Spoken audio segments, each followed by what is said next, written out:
Hello friends, welcome to working thoughts. आप सभी का वर्किंग थॉट्स में स्वागत है। आज इस सेशन में मैथ्स के कुछ क्वेश्चंस को डिस्कस करेंगे जो आने वाले एग्जाम्स में बहुत ही हेल्पफुल होंगे। तो पहला क्वेश्चन है कि यदि किसी संख्या में 14.2/7 से वृद्धि हो जाती है तो संख्या 128 बन जाती है, तो वास्तविक संख्या ज्ञात करें। ठीक है, तो यहाँ पर वृद्धि कितना है? 14.2/7%। अब इसको जो है फ्रैक्शन में कितना होगा, ये तो परसेंट में, इसका फ्रैक्शन में वैल्यू कितना होता है? 1/7। कैसे कि 1/7 अगर है, इसको अगर हम बदलेंगे परसेंटेज में तो 100/7 करना होगा, और डिवाइड देंगे तो कितना हो जाएगा? यही हो जाएगा 14.2/7%। इस तरह से। तो अगर फ्रैक्शन में इस परसेंट को लिखें तो 1/7 हो गया। अब मान लेते हैं कि जो वास्तविक संख्याएं कितनी है, वास्तविक संख्या कितनी है? ये है 7 को मान लेते हैं, और 1/7 तो चूँकि वृद्धि हुआ है 14%, इसका मतलब ये है कि एक वृद्धि हुआ है 7 में। तो अगर वास्तविक संख्या जो है 7 है तो वृद्धि कितना हो गया? 1 हो गया। ठीक है, तो नया संख्या कितना हो जाएगा? बढ़ने के बाद 8 हो जाएगा। 7 + 1 8, 7 + 1 8 हो गया। अब 8 का जो वैल्यू है वो कितना हो गया? 128, क्योंकि वास्तविक संख्या कितना हो जाता है? 128 हो जाता है। यानी कि अगर इसको कटाएंगे तो कितना टाइम्स कटेगा? 16 टाइम्स कटेगा। इसका मतलब क्या हो गया? एक का जो वैल्यू है वो 16 के बराबर हो गया। एक यूनिट का वैल्यू जो है 16 के बराबर हो गया। तो हमको पूछ क्या रहा है? वास्तविक संख्या क्या होगा? तो 7 यूनिट का वैल्यू कितना होगा? 16 से गुना कर देंगे, क्योंकि एक का वैल्यू 16 तो 7 का वैल्यू 7 × 16 यानी 112। यानी क्या है कि जो वास्तविक संख्या होगी वो 112 होगा, और 112 में अगर 14.2/7 को वृद्धि कर देंगे तो 128 हो जाएगा। ठीक है, इस क्वेश्चन मार्क है कि इसका जो है क्या रिजल्ट आएगा। 99 39/48 × 48 को सॉल्व करने पर क्या रिजल्ट आएगा। तो हम लोग क्या करते हैं, 99 39 ÷ 48 × 48 को कैसे लिखते हैं? तो 99 को हम लोग 48 करते हैं और प्लस 39 लिखते हैं। इस तरह ही तो करते हैं, डिवाइड बाय 48, 48 हो गया। इसको कैंसिल कर दिए। ठीक है, इंटू 48 + 39। तो इसको हम डायरेक्टली गुना करके भी लिख सकते हैं, और क्या 11 × 9 करके भी गुना कर सकते हैं। 9 और 48 को गुना करके 11 से फिर गुना करेंगे। लेकिन इसमें जनरली क्या है, ये 100 के पास है, कितना कम है? 100 से 1 कम है। ठीक है, तो ये कितना हो गया? 4800 माइनस 48 + 39। ठीक है, अब अगर इसको सॉल्व करेंगे तो कितना हो जाएगा? 48 माइनस ये कितना हो गया? 9 हो जाएगा। इसमें डिफरेंस करेंगे तो कितना? 4791 इसका आंसर होगा। Option number B is the correct answer. लेकिन इसको आसानी से कैसे बना सकते हैं ट्रिक में? सिर्फ हमको ये याद रखना है, इस लाइन को 4800 माइनस 48 + 39 से हम ट्रिक बना सकते हैं। कैसे? 99 39 डिवाइड बाय 48 × 48 अगर इस फॉर्म में है तो देखिए 99 100 के करीब है। ठीक है, यही 4800 चूँकि 100 के करीब है तो ये 100 - 1 हो गया, यानी 9 के बदले जो है क्या कर दिए, ये 48 को लिए, 48 में क्या कर दिए, के गो 9 है, 2 गो 9 है तो 00 कर दिए। ठीक है, अब इन दोनों के बीच का डिफरेंस निकाल लेंगे, कितना है? -9 होगा। ठीक है, डिफरेंस कितना होगा? -9, और 39 - 48 कितना हो गया? -9, यानी क्या हो गया? 4791 इज द करेक्ट आंसर। इसका बेसिक ये वाला हो गया, ट्रिक ये वाला हो गया।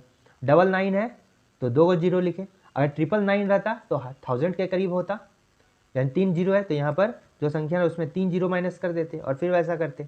ठीक है, 4791 is the correct answer. Next question दिया गया है कि find the greatest number from the given alternative. सबसे बड़ी संख्या ज्ञात करें। यहाँ पर ऑप्शन में 4 नंबर दिए गए हैं, उन चारों नंबर में से सभी नंबर में से सबसे बड़ा नंबर कौन सा होगा? तो ये तो 0.7 नंबर है ही, पहला वाला। दूसरा जो बी में दिया गया उसको देखते हैं, 0.7 हो गया इंटू 0.7 हो गया। अगर इसको मल्टीप्लिकेशन करेंगे तो कितना होगा? 0.49 हो जाएगा। ठीक है, तीसरा वाले में क्या है 0.7, इसका अंडर रूट निकालना है। कैसे निकालेंगे, मेन जो है इसी के लिए एक पूरा क्वेश्चन बताया गया है, ठीक है। तो जैसे ये अंडर रूट है, यानी कि जो भी इसमें स्क्वायर के फॉर्म में होगा वो बाहर निकल जाएगा, ठीक है। जैसे कि क्या यहाँ पर दे सकते हैं अंडर रूट 0.70 ऐड कर दें 2 नंबर में, जिसको कितना लिख सकते हैं अंडर रूट 0 पॉइंट हटा देते हैं, यानी कितना होगा 70/100 कर सकते हैं, क्योंकि पॉइंट के बाद 2 संख्या है, संख्या इन द सेंस पॉइंट के बाद 2 नंबर से हो सकता है 0 और 7, तो इसको पॉइंट को हटाने के लिए डिवाइड बाय 100 कर दिए। अब क्या हो गया, यानी यहाँ से कितना निकल गया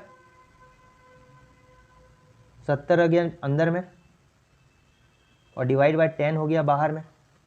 100 का स्क्वायर रूट कितना हो गया 10 हो गया, और अंडर रूट 70 हो गया। ये जो यहाँ पर अंडर रूट 70 है इसका कैसे निकालेंगे, ठीक है। ये जो है लगभग अंडर रूट 64 और अंडर रूट 81 के बीच में है। ये किसका है 8 है, ये किसका है 9 है, ठीक है। यानी अंडर रूट 70 है तो किसके नज़दीक है, 70 जो है लगभग 64 के नज़दीक है। तो 8 पॉइंट समथिंग इसका मान लेते हैं, कुछ भी होगा जो होगा 8 पॉइंट समथिंग होगा, यानी यहाँ जो आंसर निकलेगा कितना होगा 8 पॉइंट समथिंग होगा, और 10 से डिवाइड कर देंगे तो 0.8 पॉइंट समथिंग हो जाएगा, ठीक है, ठीक है। यानी कि यहाँ पर क्या बोल रहा है कि 8 पॉइंट समथिंग होगा, डिवाइड बाय 10 है, यानी ये पॉइंट जो है 8 के आगे आ जाएगा, यानी 0.8 पॉइंट समथिंग हो जाएगा। अब अगर यूनिट एक ही पहला नंबर को ले लें, पॉइंट के बाद फर्स्ट संख्या को ही ले लेंगे, तो यहाँ पर कितना है पहले वाले में 0.7 है, दूसरा में कितना है बी वाला में 0.4 है, तीसरा वाला में कितना है यानी अंडर रूट 0.7 में 0.8 है, और यहाँ कितना इसको लिख सकते हैं बार है, तो यानी कि 7 रिपीटेशन हो जाएगा 0.7 है, ठीक है 0.77 है। यानी कि चारों में से पता चलता है कि ये जो वैल्यू है ये बड़ा है। क्यों बड़ा है, क्योंकि पॉइंट के बाद बड़ा नंबर दिया गया है इसी में, ठीक है। इसलिए option number C is the correct answer. Question में कह रहा है कि the average of 40 numbers is 36, ठीक है। 40 संख्याओं का औसत 36 है, पहली 25 संख्याओं का औसत 31 है और अंतिम 16 संख्याओं का औसत 43 है, तो 25वीं संख्या क्या होगी, ठीक है। अगर इसको बेसिक से बनाएंगे तो क्या हो जाएगा, पहला है 40 संख्याओं का जो है सम निकाल देंगे, और अलग अलग जो है 25 का एवरेज कितना 31, तो टोटल इसको 25 × 31 कर दिए और 16 × 43 कर दिए, तो इन दोनों को ऐड करके इसमें से माइनस कर देंगे तो आंसर मेरा 23 आ जाएगा, यानी ये जो है 25वीं संख्या होगी, 25th नंबर होगा, ठीक है। अब बेसिक कैसे हम करेंगे, ट्रिक से कैसे करेंगे, इसको देखिए 40 संख्याओं का औसत कितना है 36 है। इस तरह से समझते हैं, मान लीजिए कि 40 जो है बच्चों को 36 आम मिला, ठीक है।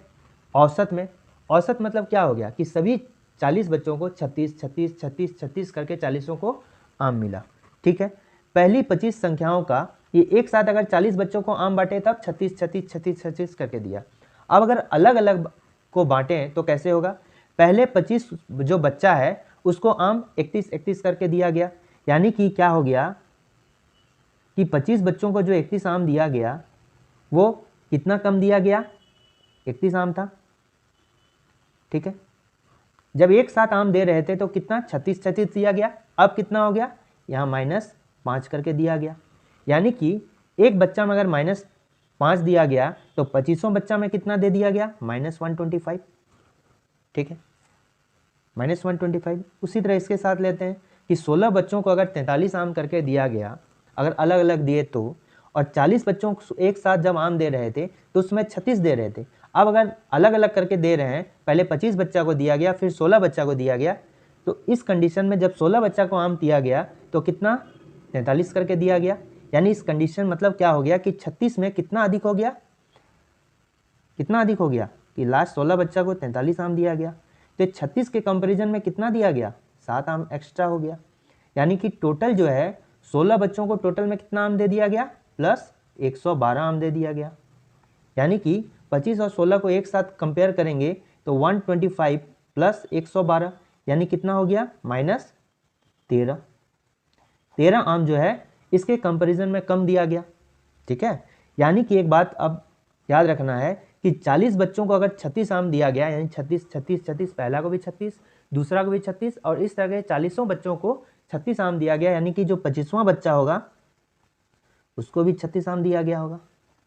लेकिन जब अलग अलग दिए तो उस कंडीशन में क्या हो गया, टोटल में 13 आम कम हो गया, यानी इस 25वां बच्चा में भी 13 आम कम हो जाएगा। यानी कितना हो गया, अगर 13 आम कम हो जाएगा तो कितना हो जाएगा, इसका डिफरेंस हो जाएगा 23। यानी कि 25वां बच्चा को कितना आम दिया गया, 23 आम दिया गया है। क्वेश्चन में कह रहा है कि fresh fruit contains 66% water and dry fruit contains 15% water. ठीक है, ताजे फल में 66% पानी है तथा सूखे फल में 15% पानी है। तो मान लेते हैं कोई भी फल है, वो ताज़ा और सूखा कब होता है, ताज़ा तभी है जब इसमें पूरा रस भरा है तो वो ताज़ा है, बाद में धीरे धीरे उसमें रस कम होने लगता है तो वो सूख जाता है। ठीक है, ये अगर फल है, अब इससे पानी की मात्रा जो है, इसमें कुछ पानी है, अब समय के साथ ये पानी घटते जाता है तो ये क्या होता है कि सूख जाता है। यानी कि क्या है कि गुद्दा में तो कोई परिवर्तन नहीं होता है, अगर वही इसको भी सूखा में परिवर्तित कर दिया जाए तो उसमें पानी की मात्रा कम ज़्यादा होगा, उसमें का गुद्दा में कोई फर्क नहीं पड़ेगा। तो कोई फ्रूट है तो उसमें क्या होता है, या तो पल्प होता है यानी जिसको गुद्दा बोलते हैं, और उसमें क्या होता है, वाटर होता है। ठीक है, तो फल को सूखा बनाने के लिए सिर्फ पानी का डिफरेंस किया जाता है। रेशियो में तो इसी तरह होता है, जो मेरा कांस्टेंट है उसके बिहाफ पर हम क्वेश्चन सॉल्व करते हैं। तो इसमें क्या कांस्टेंट हो गया, उसका पल्प हो गया, यानी जो गूदा है ये फ्रेश पोर्ट में भी वही रहेगा और सूख जाएगा तो भी वही रहेगा, सिर्फ वाटर को वेपोरेट करके हम इसको बाहर निकाल देते हैं। ठीक है, तो हमको गूदा को कंटेंट करना है। तो फ्रेश फ्रूट अगर 66% वो वाटर हो गया तो गूदा कितना परसेंट हो जाएगा। ठीक है, फ्रेश फ्रूट में गूदा कितना परसेंट हो जाएगा, कितना हो जाएगा, 34% गूदा हो जाएगा। ठीक है, डिवाइड बाय 100 हो गया। अब गूदा तो दोनों में बराबर रहेगा, जो फ्रेश फ्रूट रहेगा और ड्राई फ्रूट रहेगा। ठीक है, तो ड्राई फ्रूट जो हो गया इसका कितना परसेंट इसमें गूदा है, अगर 15% पानी है यानी कि 85% मेरा क्या है, गूदा है। ठीक है, अब इसको अगर कैंसिल कर दिए तो ये कितना होगा, 17 से कटाया, 17 दूनी 34, 17 पचे 85, यानी F/D का जो वैल्यू होगा वो कितना होगा, ये 5 का है तो 5 यहाँ ऊपर चला जाएगा, 5:2। ठीक है, अब दिया गया है कि 80 किलो अगर फ्रेश फ्रूट है, ठीक है, यानी कि फ्रेश फ्रूट ऊपर वाला है, यानी कि 5 का जो मान है वो 80 kg के बराबर है, यानी कितना हो गया, 16। इसका मतलब क्या हो गया कि 1 यूनिट का जो मान है वो कितना हो गया, 16 kg। 1 यूनिट का मान 16 kg। तो हमको ड्राई फ्रूट में कितना निकाला जा सकता है, तो 5 में से अगर फ्रेश फ्रूट 5 है तो ड्राई कितना है, 2 है, तो 2 यूनिट का मान कितना हो जाएगा, इसी 16 को 2 से मल्टीप्लाई कर देंगे, चूंकि 1 में 16 तो 2 में कितना, 16 गुने 2 32 kg। तो option number A is the correct answer, यानी 80 किलो जो है, 80 किलो जो फ्रेश फ्रूट है उसमें से हम कितना ड्राई फ्रूट निकाल सकते हैं, 32 किलो निकाल सकते हैं।